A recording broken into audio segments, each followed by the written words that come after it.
Bismillahirrahmanirrahim. Assalamualaikum warahmatullahi wabarakatuh. Alhamdulillahirabbil alamin wa bihi nasta'inu ala umuri dunya waddin. Wassalatu wassalamu ala sayyidina Muhammadin wa ala alihi wa sahbihi wa man tabi'ahu ila yaumiddin. Sama-sama kita hormati Bapak RW 09, Bapak-bapak RT, Bapak Ketua Masjid beserta seluruh pengurus, hadirin hadirat, orang-orang tua saya, alim ulama, cerdik pandai, adik-adik, saudara-saudari. Tak dapat saya sebut satu persatu. Yang besar tak disebut gelar, yang kecil tak disebut nama. InsyaAllah kita ini semua adalah hamba-hamba yang dimuliakan oleh Allah Subhanahu wa ta'ala. Amin ya rabbal alamin. Dalam sebuah hadis disebutkan Nabi sallallahu alaihi wasallam, majtama'a qaumun fi baitin min buyutillah. Sekelompok orang, laki-laki, perempuan, tua, muda, qaum. Makna qaum lebih dari dua orang. Majtama'a qaumun fi baitin min buyutillah. Sekelompok orang berkumpul di rumah Allah. Yatsluna kitab Allah, membaca kitab suci Allah, Al-Quran. Wa yatadarasunahu fima bainahum, mengkaji isinya. Tiga yang dilakukan orang tersebut: berkumpul di rumah Allah, membaca kitab suci Allah, mengkaji isinya. Tiga inilah yang sedang kita lakukan sekarang. Dari mulai isya tadi kita berkumpul membaca kitab suci Allah. Tadi bapak salah seorang dari jamaah membacakan kitab suci.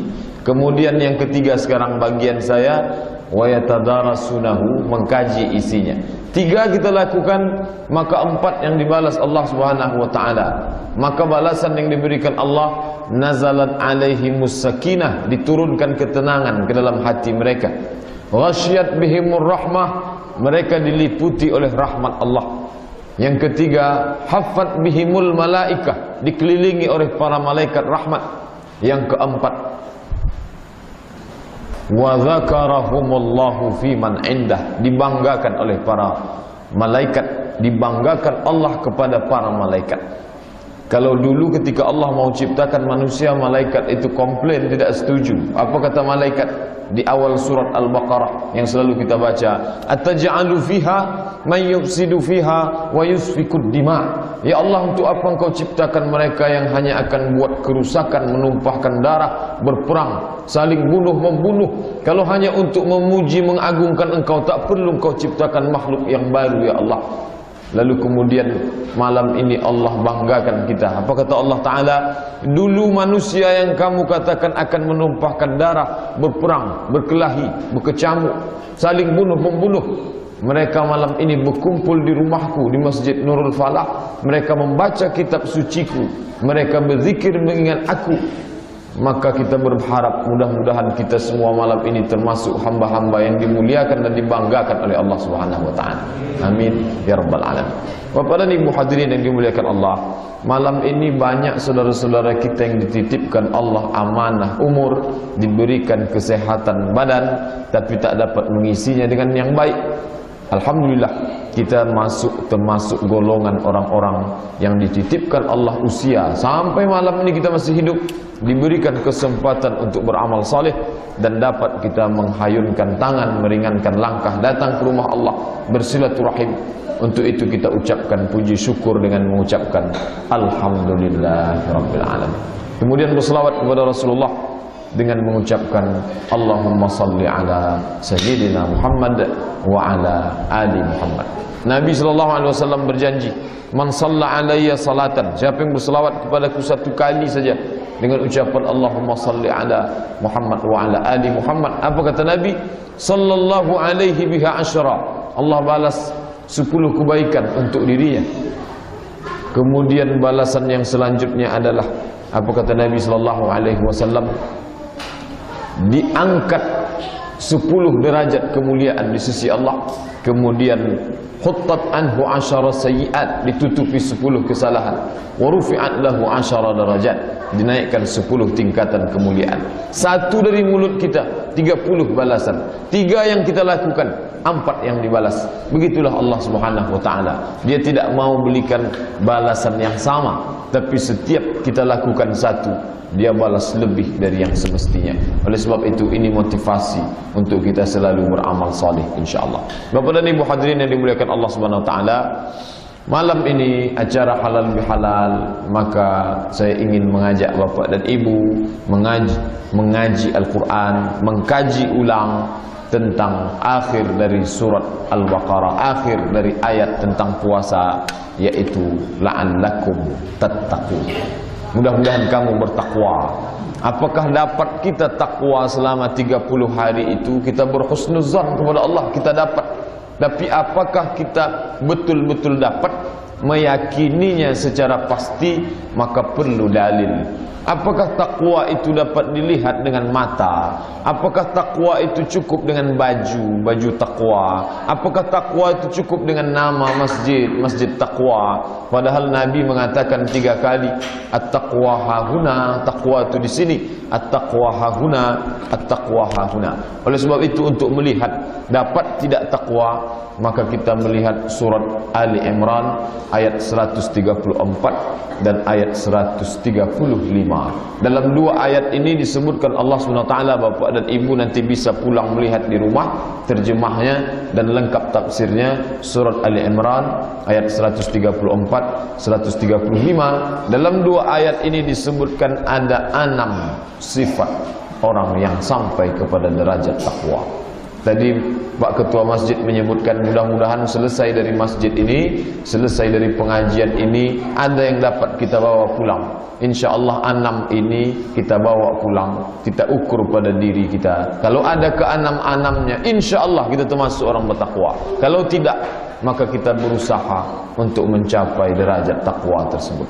Apa sifat orang yang bertakwa yang pertama? Yang pertama kata Allah Subhanahu wa taala, allazina yunfiquna fis sarra wad dharra. Orang yang bertakwa itu sifatnya yang pertama, bersedekah pada saat lapang dan sempit, bersedekah pada saat senang dan susah, bersedekah pada saat banyak rezekinya maupun sedikit. Kalau ada orang mampu berbagi saat banyak, itu biasa. Kalau ada orang mampu berbagi ketika kaya, itu biasa. Tapi ada orang yang mampu berbagi saat sempit, saat waktunya, saat di ujung bulan, saat rezekinya tidak lapang. Dari situlah letak orang yang bertakwa. Mengapa orang yang bertakwa itu ringan tangannya bersedekah? Karena 30 hari dia sudah ditempa, 30 hari dia sudah dididik untuk merasakan hawa nafsu. Bahwa nafsu itu tak banyak. Ketika saat siang Ramadan rasanya semua mau kita minum. Andai dituangkan air sungai tak dapat menghapus haus. Andai dimakan semua makanan tak dapat mengisi perut yang sejengkal. Tapi begitu azan bergema, seteguk 2 teguk air masuk, sebutir 2 butir kurma ditelan, maka hilanglah hawa nafsu. Orang yang sudah disadarkan tentang hakikat nafsu, maka ringan tangannya bersedekah. Maka bukti bahwa puasa itu dapat mendidik kita menjadi takwa. Maka sifat yang pertama adalah yunfiqun, bersedekah, fis sarra, pada saat yang lapang, wad dharra, pada saat yang sempit. Fis sarra, pada saat rezekinya banyak, wad dharra, pada saat rezekinya sedikit. Bapak dan Ibu hadirin yang dimuliakan Allah SWT, apa yang kita cari pagi dan petang, kita usahakan dari sejak usia muda sampai tua, apakah itu dapat menolong kita di hadapan Allah Subhanahu wa taala? Apa kata Nabi? Di akhirat nanti orang akan berkata, semua orang yang punya titipan harta di akhirat dia akan bicara. Apa yang dia katakan? Mali, mali, mali. Hartaku, hartaku, hartaku. Kebunku yang sejauh memandang. Emas perakku yang aku tumpuk ketika berada di dunia. Itu yang dia kenang. Mengapa dia katakan hartaku, hartaku? Karena ketika di hadapan Allah harta itu hilang, semuanya musnah. Ma'akala fa'afna, yang dimakan sudah busuk. Wa ma labisa fa'abla, yang dipakai sudah lapuk. Wa ma tasaddaqa faqada, yang disedekahkan itulah yang dibawa menghadap Allah Subhanahu wa taala. Ma'akala fa'afna, yang dimakan busuk. Berapa banyak makanan yang sudah kita makan, semuanya hilang, semuanya musnah. Kalau satu hari kita makan nasi, beras yang di tanah itu 2,5 on, berarti kalau 1 bulan sudah 7,5 kilo. Berarti kalau 1 tahun 75 kilo, kita genapkanlah 100 kilo. Berarti kalau ada umurnya malam ini 40 tahun, berarti dia sudah membusukkan 4 ton beras. Kemana semuanya? Hilang. Tak ada yang dibawa. Habis semuanya menjadi sampah. Ma akala fa'afna, yang dimakan busuk. Wa ma labisa fa'abla, yang dipakai lapuk. Berapa kain sudah lapuk. Berapa mukena telekung jilbab sudah usang. Berapa pakaian yang sudah lusuh. Semua tak dapat menolong kita. Tapi yang pernah kita hantarkan ke rumah anak yatim, walaupun itu bekas, itulah yang akan mengalir. Apa yang pernah kita berikan ke panti jompo, itulah yang akan mengalir. 30 juta hutang masjid dapat ditutup di akhir Ramadan, itulah yang dapat menolong kita di hadapan Allah Subhanahu wa taala. Wa ma tasaddaqa faqada, yang disedekahkan itulah yang dia tunaikan untuk kebaikan. Bapak dan Ibu hadirin yang dimuliakan Allah Subhanahu wa taala, orang yang punya harta banyak, itu yang menghalangi dia untuk bersedekah itu apa? Apa yang membuat orang menjadi terhalang untuk bersedekah? Maka ada dua sifat. Yang pertama sifat bakhil, yang kedua sifat syuh. Itu yang disebut Allah dalam Al-Quran. Wa man yuqa syuhha nafsihi, siapa yang terpelihara dari sifat syuh, fa ulaika humul muflihun, itulah orang beruntung. Orang beruntung bukan orang yang banyak hartanya, karena harta yang banyak tak dapat menolong. Orang beruntung adalah orang yang terpelihara dari sifat syuh, lalu setelah dia sehat dari sakit syuh itu, dia dapat bersedekah. Apa itu syuh? Kalau kita baca dalam Quran, syuh diartikan pelit, kikir. Bakhil pun pelit, kikir. Begitulah miskinnya bahasa Indonesia tak dapat mengartikan kosakata dalam Al-Quran. Ada 5, ada 2 diartikan sama. Bakhil pelit, syuh pun pelit. Padahal dalam bahasa Arab maknanya beda. Bagaimana cara membedakannya? Kita berjalan bertiga dengan teman, satu perjalanan musafir. Sampai waktu makan siang, kita pun singgah di rumah makan. Lalu ketika tiba giliran masa membayar, maka salah seorang dari kawan kita ini, dia bayar untuk porsi makan dia saja. Dia bayar untuk dia saja. Maka ini orang dalam bahasa Arab disebut dengan bakhil. Dia tak mau uangnya meleleh untuk orang lain. Ini bakhil. Tapi ada satu lagi, ketika tiba masa membayar, dia pura-pura ke belakang. Dia tunggu makanan dia dibayarkan oleh orang lain. Nah, ini syuh. Jadi syuh itu lebih parah daripada bakhil. Kalau bakhil, dia bayar untuk dirinya, tak mau dia bayar untuk orang lain. Tapi lebih parah daripada itu adalah syuh. Apa itu? Dia bukan sekedar tak mau membayarkan orang lain, makanan dia pun dia harapkan dibayarkan oleh orang lain. Bagaimana cara menyembuhkannya? Disuruh puasa 30 hari. Selama puasa itu orang disadarkan bahwa yang ditumpuk, yang banyak disimpan karena sifat bakhil dan kikir itu tak ada gunanya, karena dia akan hilang dan sirna. Bapak dan Ibu hadirin yang dimuliakan Allah SWT, berhasilkah kita menyembuhkan penyakit syuh itu? Tak dapat diketahui, karena penyakit syuh dan bakhil ini tak ada alat untuk mendeteksinya. Kalau penyakit gula darah, diabetes bisa dilihat. Pergi kita ke puskesmas, rumah sakit, ditusuk ujung jari keluar darah, dapat diketahui. Jangan lagi bapak ibu minum teh manis, ini sudah sampai kadar gula darahnya 500. Jangan lagi makan daging kambing, karena ini detak jantungnya sudah sampai 130/100. Tapi penyakit bakhil tak dapat diketahui. Oleh sebab itu yang tahu kita sehat atau tidak, tak lain tak bukan diri kita sendiri. Selamatkah kita dari penyakit bakhil ini? Bisa ditengok dari kadar sedekah. Kalau meningkat sedekah, berarti sembuh penyakit. Kalau tidak, berarti masih sakit. Orang yang sakit belum sehat, berarti dia belum dapat derajat la'allakum tattaqun. Bapak dan Ibu hadirin yang dimuliakan Allah Subhanahu wa taala, Nabi mengajarkan kita bersedekah bukan dari yang besar-besar dulu. Sedekahkanlah hartamu, kau bangun masjid. Dah. Nabi tak suruh kita bersedekah dari yang besar. Dah. Ini kita, ini api neraka. Antara kita dan api neraka tak ada dinding penghalang. Lalu apa yang mendindingnya? Nabi memberikan pelajaran yang kecil. Ittaqun nar, jaga dirimu dari api neraka, walau bisyiqqi tamrah, walaupun sebelah kurma. Ada sebutir kurma, kita belah menjadi dua. Sebelah kita makan, sebelah untuk kawan berbuka puasa. Sebelah itu akan menjadi dinding di akhirat. Nabi mengajarkan dari hal yang kecil, remeh-temeh, sepele, yang menurut kita tak ada apa-apanya, tapi sedekah diawali dari yang kecil. Nabi mengajarkan pada tetangga, pada sahabat, pada kerabatnya. Apa kata Nabi? Idza tabbahta, kalau engkau memasak, faaksir ma'aha, banyakkan kuahnya. Mengapa disuruh banyakkan kuah? Supaya bersedekah, berbagi kepada tetangga, kerabat, fakir, miskin, anak yatim. Diawali dari kuah. Kau memasak, sedekah, banyakkan kuahnya, berbagi kepada orang lain. Terjalin silaturahim, menjalin hubungan dekat, juga mengikis sifat kikir, bakhil, berbagi kepada orang lain. Bagi bukan Nabi katakan sembelih seekor kambing, tak. Nabi mengatakan aksir ma'aha, banyakkan kuahnya. Tapi jangan hadis ini dijadikan dalil berpegang lalu seumur hidup bersedekah kuah saja. Untuk tahap pertama kuah, besok mungkin bisa sepotong, besok lagi 1/4, lalu kemudian setengah, lama-lama sembelih seekor ayam. Kalau sudah terlatih akan terbiasa, pepatah kita mengatakan Allah bisa karena biasa.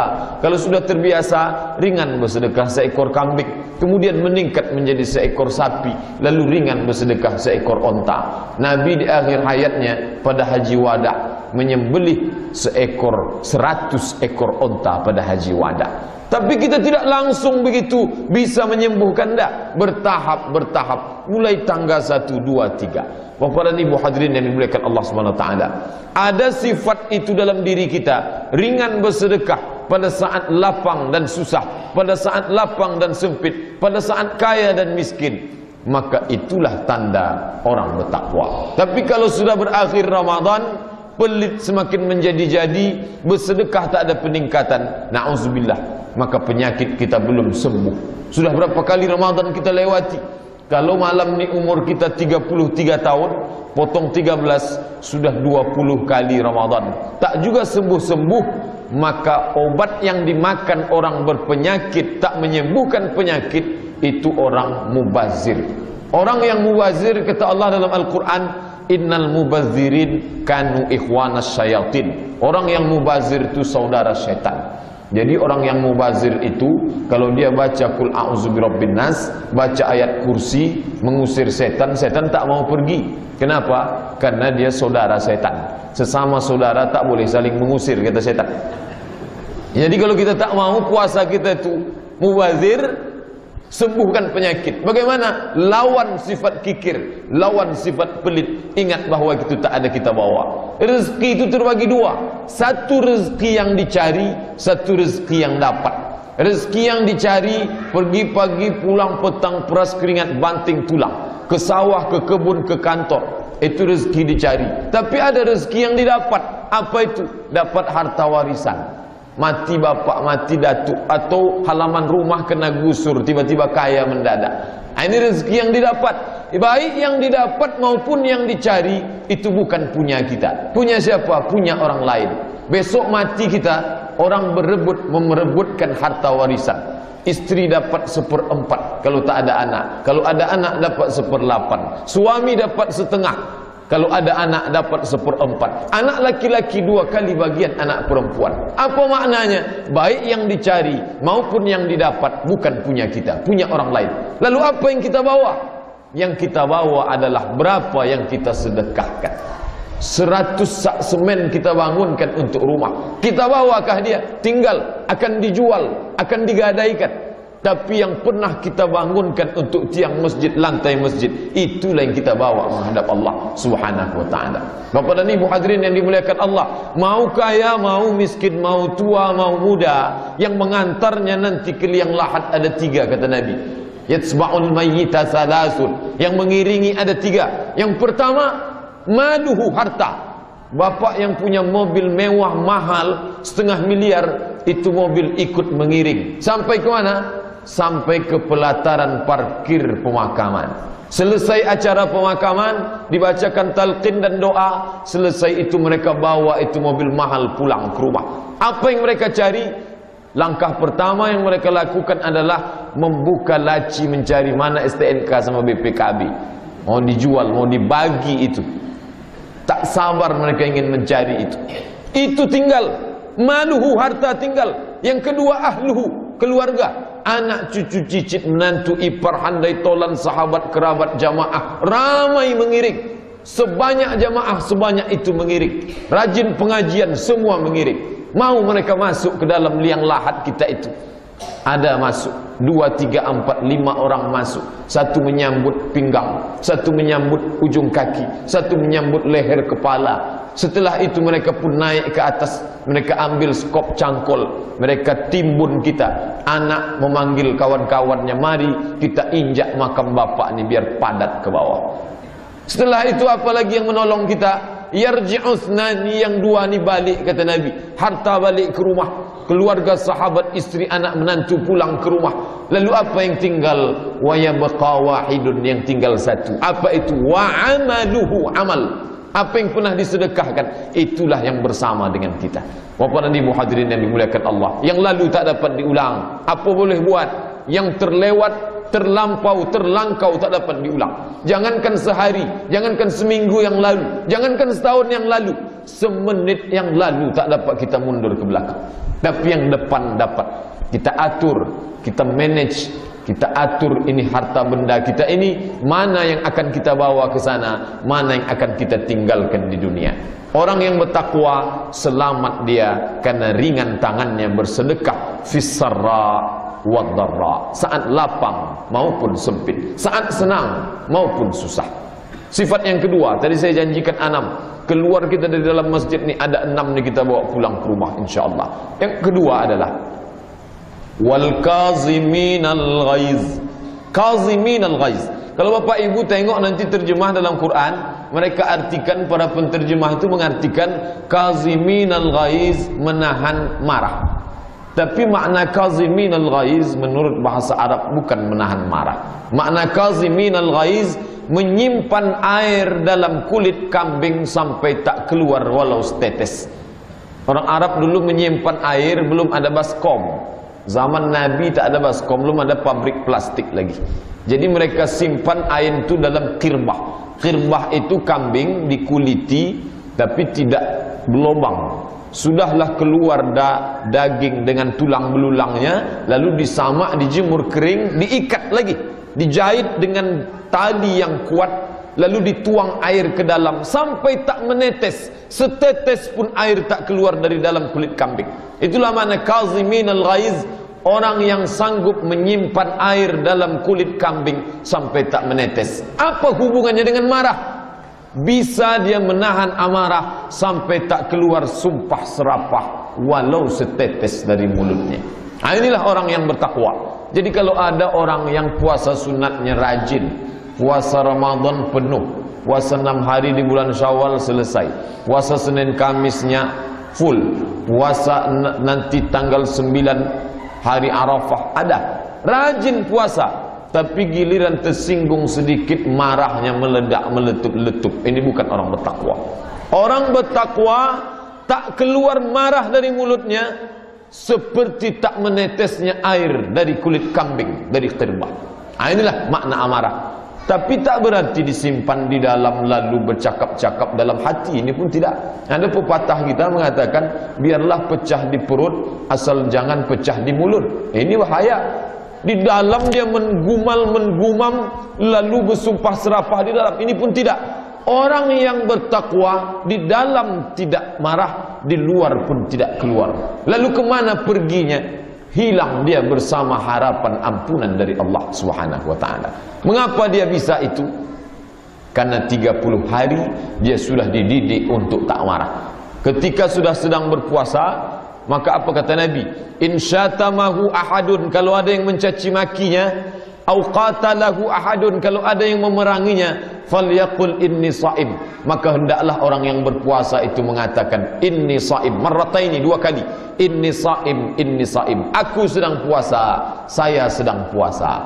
Dia tak melawan, dia tidak keluarkan sumpah serapah dari mulutnya. Mengapa begitu? Dia takut pahala puasanya hilang. Berapa lama dia dididik? 30 hari 30 malam lidahnya bisa menahan amarah. Tanda berhasil puasa dapat takwa, selesai dari Ramadan maka lidahnya menjadi lembut, menjadi lunak, tak lagi keluar kata-kata yang tak baik dari mulutnya. Bapak dan Ibu hadirin yang dimuliakan Allah, jadi kalau ada orang Islam puasa Ramadannya berhasil, tak makan tak minum 30 hari, tapi lidahnya tetap kasar, ini bukan umat Muhammad sallallahu alaihi wasallam.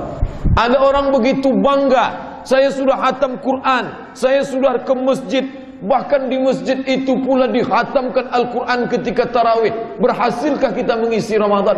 Nampaknya dari hitung kalkulasi amal ya, tapi menurut ayat yang kita kaji malam ini belum.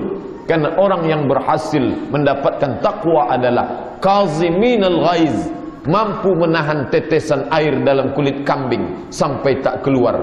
Kalaulah menetes juga, bahkan bukan menetes, bocor, maka hilanglah amal kita. Suatu ketika datang sahabat datang mengadu kepada Nabi. Dia tanyakan tentang orang, bingung dia melihat ini orang, amalnya banyak, yaqumul lail, orangnya rajin qiyamul lail, wa yasumun nahar, dan rajin puasa sunat. Tapi orang ini yu'zi jiranaha bilisaniha, lidahnya tajam, menyakiti hati tetangganya. Amalnya banyak, tapi lidahnya tajam. Apakah lidahnya yang tajam ini merusak amalnya, atau amalnya yang banyak dapat menyelamatkan dirinya? Bingung sahabat untuk menilai orang ini. Apa jawab Nabi SAW?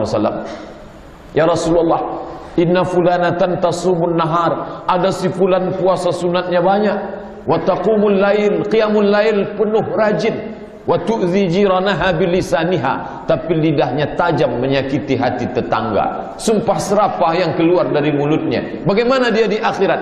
Apa kata Nabi? La khaira fiha, tak ada kebaikan dalam dirinya. Hiya min ahlin nar, dia penghuni neraka. Kemana amal salat malamnya? Kemana puasa sunnahnya? Hilang, disebabkan lidah yang kasar. Oleh sebab itu Bapak dan Ibu hadirin yang dimuliakan Allah, orang yang bertakwa bukan dilihat dari prestasi ibadahnya saja. Ibadahnya baik, tapi ibadah mampu membentuk perilaku. Salah satu yang dapat langsung didengar telinga adalah ucapan lidah. Oleh sebab itu, kalau kita merasa diri kita sudah berhasil dapat takwa, tapi lidah masih tajam, kalau bicara menyinggung perasaan, menyakiti hati orang lain, maka sesungguhnya kita jauh dari takwa. Malam ini kita tidak mengukur orang lain. Kesalahan kita kalau dapat meteran, kita ukur orang lain. Malam ini tidak. Kita ukur diri kita sendiri. Kesudah kita ukur, sadar tentang kekurangan, itulah yang disebut Nabi, tuba liman syaghalahu aibuhu an uyubin nas. Berbahagialah orang yang sibuk memikirkan aib dirinya sampai dia tak sempat memikirkan aib orang lain. Malam ini kita sedang mengukur diri. Kalau berhasil rajin bersedekah, dapat takwa. Kalau rajin menjaga lidah, lembut lidahnya sampai tak bertutur kata mengucapkan kalimat yang menyakiti perasaan orang lain, dapat takwa. Yang ketiga, siapa orang yang dapat takwa? Sifat orang yang bertakwa yang ketiga adalah wal afina 'anin nas. Diterjemahkan nanti Bapak Ibu tengok terjemah Quran di rumah, wal afina 'anin nas, orang yang memaafkan orang lain. Tapi makna afin menurut makna bahasa Arab yang benar adalah, makna afin dari kata afa ya'fu, makna afin artinya menghapus sampai tak berbekas sama sekali. Dinding berlubang, lalu kemudian didempul, setelah itu di kertas pasir, lalu kemudian dicat dengan cat yang ringan, lalu kemudian ditutup sampai tak berbekas. Orang yang masuk ke dalam tak sadar bahwa pernah ada lubang di sana. Begitulah lebih kurang. Afina 'anin nas, hilang tak berbekas sama sekali. Jadi kalau ada orang mengatakan saya sudah maafkan dia, tapi masih berbekas, belum sampai ke derajat afina 'anin nas. Makna afina 'anin nas, maafkan seolah-olah peristiwa itu tak pernah terjadi. Hilang. Kemana dia hilang? Hilang bersama maaf. Karena dia ingin mendapatkan ampunan Allah Subhanahu wa ta'ala. Jadi Bapak dan Ibu hadirin yang dimuliakan Allah, kalau ada sahabat, kerabat, tetangga, teman, bahkan diri kita sendiri mengatakan sudah memaafkan, tapi masih menyimpan, maka dia belum sampai pada derajat takwa. Saya sebenarnya Pak Ustadz sudah saya maafkan. Ibu dendam? Tidak. Bapak marah? Tidak. Saya sudah maafkan. tapi untuk datang ke rumahnya saya tak sanggup. Ini belum sampai derajat. Saya sudah maafkan dia Pak Ustaz, tapi 7 turunan saya tak akan mampu menyapa dia. Belum sampai pada derajat takwa. Orang yang takwa, wal afina 'anil nas, hilang tak berbekas, seakan-akan peristiwa itu tak pernah ada sama sekali.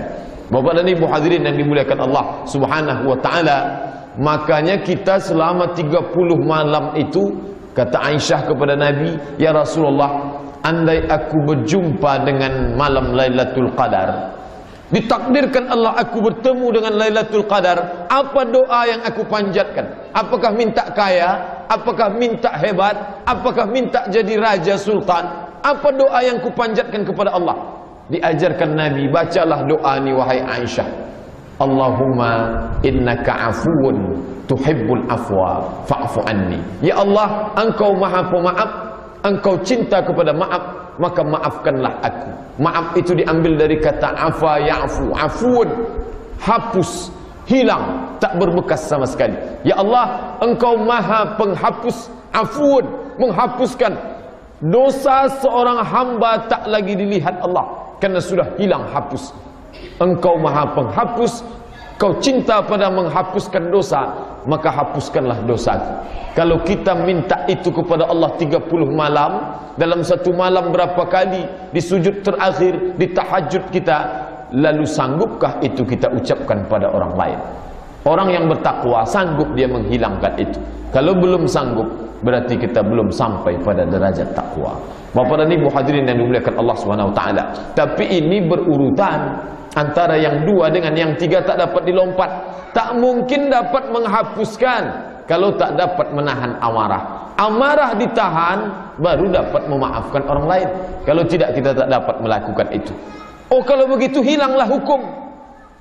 Apakah dengan maaf hilang hukum? Tidak, hukum tetap tegak berdiri. Maka dalam Islam tetap ada hukum. Jangan pula bayangkan Nabi itu orang pemaaf lalu tak pernah marah. Nabi tetap pernah marah. Orang Islam bukan berarti orang yang tak pernah marah. Orang Islam tetap marah, tapi menempatkan marah pada tempatnya. Jangan bayangkan Nabi tak pernah marah sama sekali. Nabi pernah marah, tapi kapan marah Nabi? Ada momen tertentu. Selesai Nabi salat, Assalamualaikum warahmatullah, Assalamualaikum warahmatullah. Nabi balik ke belakang, dia tengok, dia tanya 3 kali, Asyahidun fulan? Asyahidun fulan? Asyahidun fulan? Mana si fulan, mengapa tak salat berjamaah? Mana si fulan, mengapa tak salat berjamaah? Mengapa si fulan tak salat berjamaah? Mengapa Ustaz tadi tak balik ke belakang, habis salam Ustaz tetap ke depan? Andai saya balik ke belakang, siapa mau saya tanya? Saya tak ada kenal jemaah Masjid Nurul Falah, maka saya tetap mengarah ke depan. Nabi balik ke belakang, dia tanya, mana si fulan? Mana si fulan? Mana si fulan? Ada inspeksi mendadak. Setelah itu dalam hadis lain pula, Nabi mengancam. Apa kata Nabi? Layantahiyanna. Orang yang tak salat berjamaah itu mestilah berhenti dari kebiasaan mereka. Yang biasa dirinya salat di rumah, stop. Kalau tetap juga tak mau berubah, la uharriqanna alaihim buyutahum. Aku akan membakar rumah mereka yang tak salat berjamaah ke masjid. Ini Nabi marah. Tadi katanya Nabi itu pemaaf, betul maaf, tapi momen tertentu. Ketika masjid kosong, ketika masjid tak dimakmurkan, di situ Nabi marah. Aku akan bakar rumah mereka, kata Nabi. Kalaulah hidup Nabi itu di Pekanbaru sekarang, bertambah titik api di Provinsi Riau. Banyak rumah kena bakar.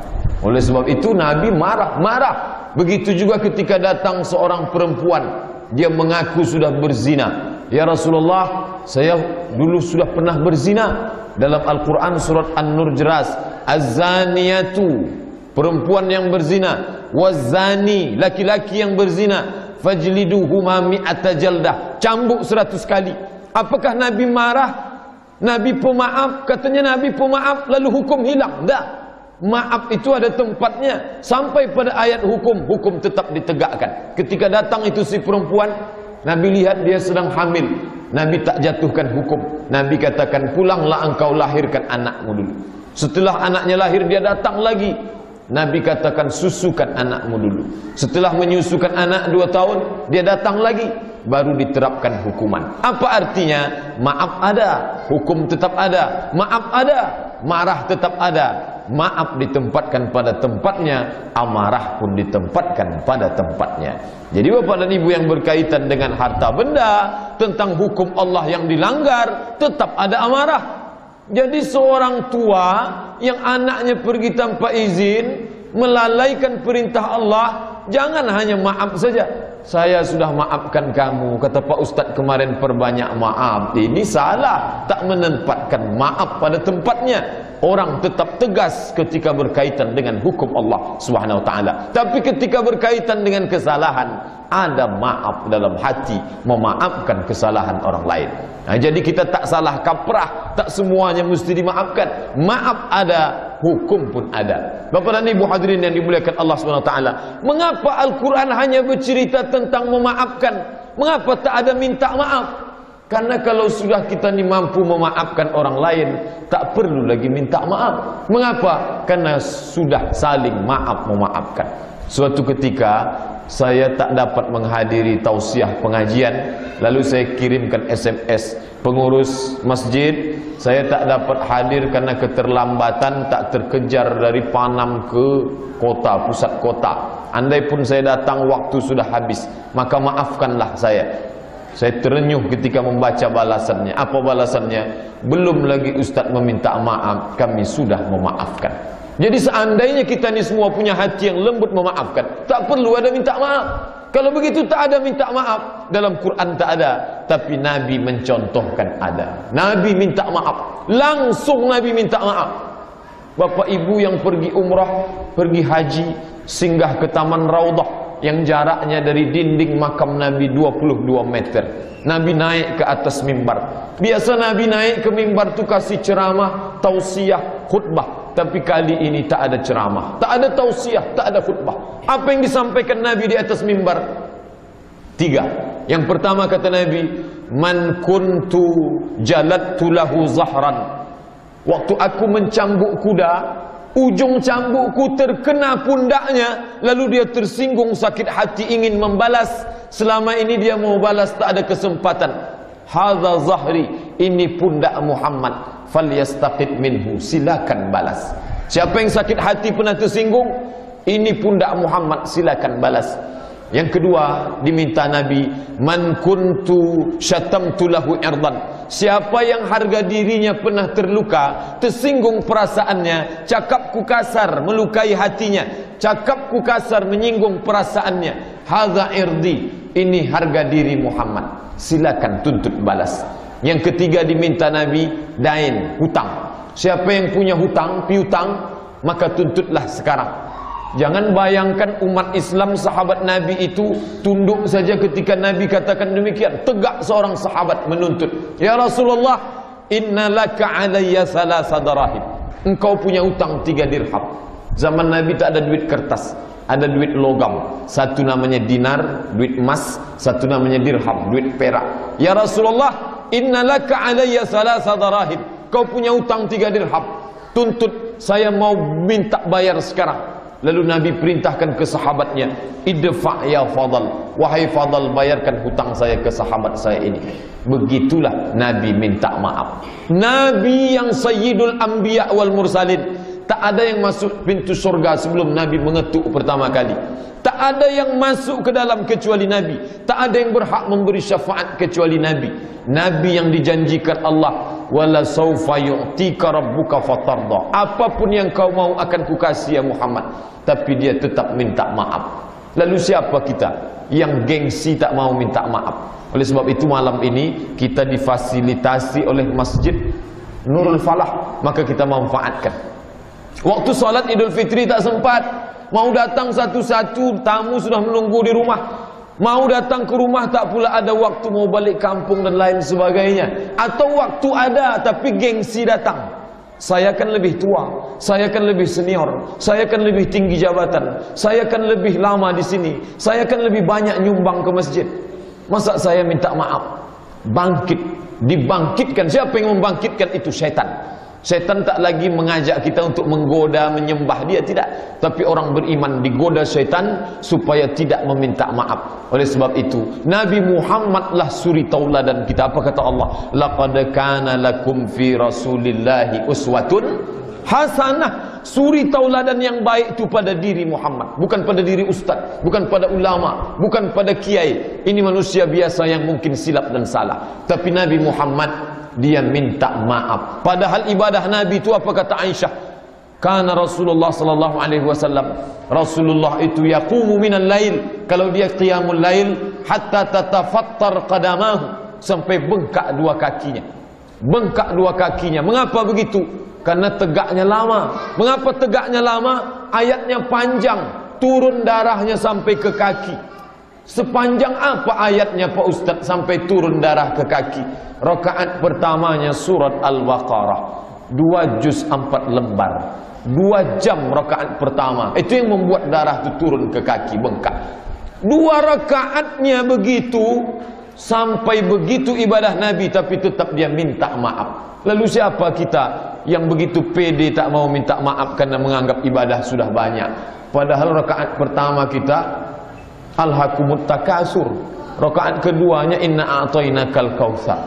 Lalu begitu pede, saya tak perlu minta maaf. Bacaan Quran saya sudah khatam Ramadan, saya sudah solat tarawih 30 malam, belum ada apa-apanya ibadah kita Bapak dan Ibu. Oleh sebab itu malam ini kita manfaatkan untuk saling memaafkan. Memaafkan buka pintu lapang hati, memaafkan, tapi kita juga meminta maaf. Tapi ingat, yang berkaitan dengan hutang piutang, yang zahir pundak Nabi minta tuntut balas, yang batin perasaan Nabi minta tuntut balas. Hutang piutang Nabi tanya, siapa yang punya? Ketika tegak sahabat, Nabi katakan, idfa' ya fadal, bayarkan. Ini artinya bahwa maaf tak dapat menutup, mesti ada maaf dari orang lain. Jadi jangan sangka kalau sudah selamat hari raya Idul Fitri, mohon maaf zahir dan batin, hutang lunas. Tidak.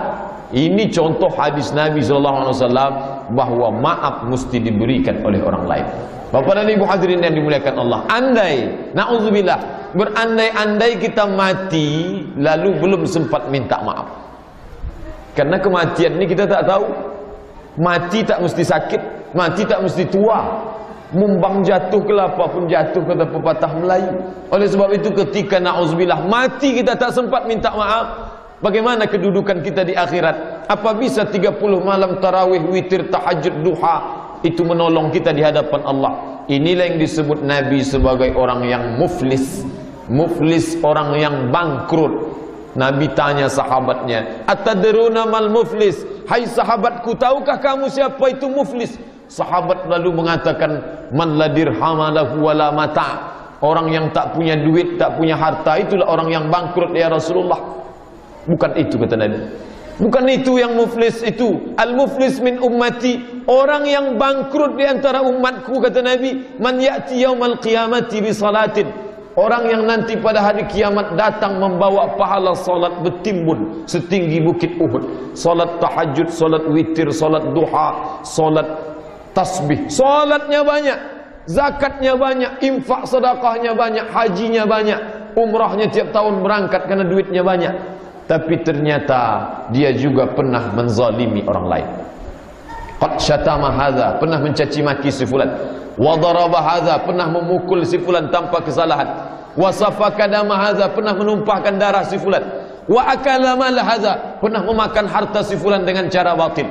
Amal banyak, yang dizalimi banyak. Ini bagaimana orang ini di akhirat? Apa sanggup amal ini menolong dia? Ukhidat hasanatuhu, ambil salatnya, berikan pada orang dia zalimi. Ambil hajinya, diberi pada orang yang pernah dia tempeleng. Diambil puasanya, diberikan pada orang yang pernah dia caci maki.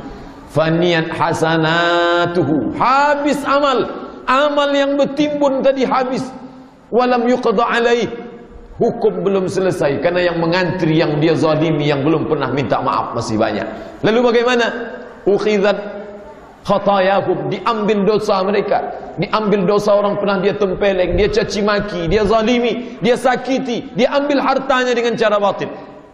dilemparkan kepada dirinya, summa turiha finnar, kemudian dia dicampakkan, dimasukkan ke dalam api neraka. Itulah orang yang bangkrut. Mengapa bangkrut? Amal tak dapat menolong. Jadi Bapak dan Ibu hadirin yang dimuliakan Allah, kalau pernah terlintas dalam hati kita angkuh dan sombong, saya ni rasa-rasanya tak perlulah minta maaf, karena saya sudah khatam Quran, saya sudah berzikir, saya sudah salat tarawih dan witir, saya sudah i'tikaf 10 malam. Itu semua tak dapat menyelamatkan kita. Oleh sebab itu, ringankan kaki melangkah, ringankan tangan, ringankan lidah untuk mengucapkan, ketuk pintu rumah, Assalamualaikum, maafkan saya. Andai yang datang itu bukan jawaban waalaikumsalam, bukan senyuman, jangan kita pikirkan, karena kita tidak memikirkan dia. Yang kita pikirkan adalah menyelamatkan amal kita di padang mahsyar nanti. Bapak dan Ibu hadirin yang dimuliakan Allah, menahan amarah, memaafkan orang lain. Selanjutnya, sifat yang keempat, walladzina idza fa'alu fahishatan, orang-orang yang ketika dia khilaf lalai, lalu dia lakukan perbuatan dosa, au zalamu anfusahum, atau dia melakukan perbuatan zalim, baik mudaratnya untuk orang lain maupun diri sendiri, zakarullah, langsung ingat, berzikir, mengingat Allah. Sifat yang keempat, kalau dia silap, kalau dia salah, karena kita ni manusia tak lepas dari dua, kalau tak silap, salah, lupa. Al-insan, manusia, makanul khata' wan nisyan, manusia itu tempatnya salah dan lupa. Kita ini 100%, 50%-nya salah, 50%-nya lupa. Komplitlah kita sebagai orang yang salah dan terlupa. Jadi kalau ada orang menganggap dirinya bersih, suci, itu yang ditegur Allah. Apa kata Allah? Fala tuzakku anfusakum, jangan kamu sangka diri kamu itu suci, jangan menyangka diri suci. Ketika kita silap salah, langsung berzikir, mengingat Allah. Mengapa dia bisa zikir? Karena sudah 30 hari dibiasakan berzikir. 30 hari, kalau matanya lalai menengok yang tak diridhai Allah, tunduk, ingat Allah. Kalau telinganya lalai mendengar yang tak disukai Allah, langsung ingat Allah. Kalau lidahnya lalai mencakap, membicarakan yang tak diridhai Allah, langsung ingat kepada Allah. Jadi sifat orang yang bertakwa, memang dia pernah lupa, dia pernah lalai, dia pernah silap, dia pernah khilaf. Tapi apa bedanya dengan orang yang tak bertakwa? Yang tak bertakwa tak ada remnya, tak ada pembatasnya. Orang yang bertakwa, zakarullah, langsung berzikir, mengingat Allah Subhanahu wa taala. Sifat yang kelima, fastaghfaru lidzunubihim. Setelah berzikir, ingat kepada Allah, tak hanya sekedar ingat. Yang kelima, fastaghfaru lidzunubihim, beristighfar, memperbanyak istighfar. Berapa kali istighfar ni Pak Ustaz? Apakah cukup habis salat astaghfirullah, astaghfirullah, astaghfirullah? Nabi suri tauladan, contoh kita. Balik segalanya balik ke Nabi. Berapa kali Nabi beristighfar? Aisyah meriwayatkan, Nabi itu bersumpah, wallahi demi Allah, inni la astaghfiru ila rabbi, aku beristighfar kepada Allah, wa atubu ilaih, aku bertaubat kepada Allah, mi'ata marrah fil yaumi wal lailah, 100 kali sehari semalam. Jadi kalau 3 kali selesai salat, belum lagi. Oleh sebab itu, kalau kita mau lazimkan istighfar ni paling tidak 20 kali. Kalau 20 kali habis subuh, zuhur, asar, maghrib, isya, insya-Allah 100. Atau tak mesti menunggu selesai salat, kita perbanyak istighfar. Sependek-pendek istighfar astaghfirullah. Agak panjang astaghfirullahalazim. Lebih panjang astaghfirullahalazim allazi la ilaha illa huwal hayyul qayyum wa atubu ilaih. Tapi yang lebih afdal adalah sayyidul istighfar, induk dari segala istighfar. Allahumma anta rabbi, la ilaha illa anta khalaqtani, wa ana abduka wa ana ala ahdika wa wa'dika mastata'tu. A'udzubika min syarri ma sana'tu. Abu'u laka bi ni'matika alayya wa abu'u bi dhanbi faghfirli fa innahu la yaghfiru dzunuba illa anta. Itulah yang selalu disebut Nabi. Kalau kita baca waktu siang dengan penuh keimanan, mati kita siang itu maka diampuni Allah, ditempatkannya kita dalam Jannatul Naim. Kalau kita baca pada waktu malam dengan penuh keimanan, taubat nasuha, mati kita pada malam itu. Kita baca sebelum tidur, mati kita besok pagi tak lagi diberikan Allah umur, dicabut Allah ruh, maka mati dalam keadaan husnul khatimah. Oleh sebab itu kita perbanyak istighfar. Apa janji Nabi untuk orang yang melazimkan istighfar? 3 janji Nabi. Man lazimal istighfar Siapa yang melazimkan istighfar, memperbanyak istighfar, janji yang pertama Nabi, ja'alallahu likulli dhaiqin makhraja. Setiap kesempitan hidupnya diberikan Allah jalan keluar. Hidup ini penuh dengan kesempitan, musibah silih berganti. Apa beda orang yang banyak istighfar? Orang yang banyak istighfar diberi Allah makhraja, solusi jalan keluar. Yang kedua, walikulli hammin faraja. Kesusahan hatinya diberikan Allah kelapangan. Sempit dan lapang hidup ini bukan ditengok dari lapang besar rumahnya, bukan ditengok di mana tinggal kenikmatan dunia, tapi ditengok dari hati yang lapang. Orang barat bunuh diri bukan karena di PHK. Orang barat bunuh diri bukan karena tak makan. Orang barat bunuh diri karena banyak hidup materi. Di mana letak lapang dan sempit? Di hati. Orang yang memperbanyak istighfar, dilapangkan Allah dadanya, sehingga dia menikmati hidup ini karena dia selalu dekat dengan Allah. Janji yang ketiga, warazaqahu min haitsu la yahtasib. Diberikan Allah rezeki dari yang tak disangka-sangka. Orang yang bertakwa, dia beristighfar, mohon ampun kepada Allah SWT. Ini yang kelima.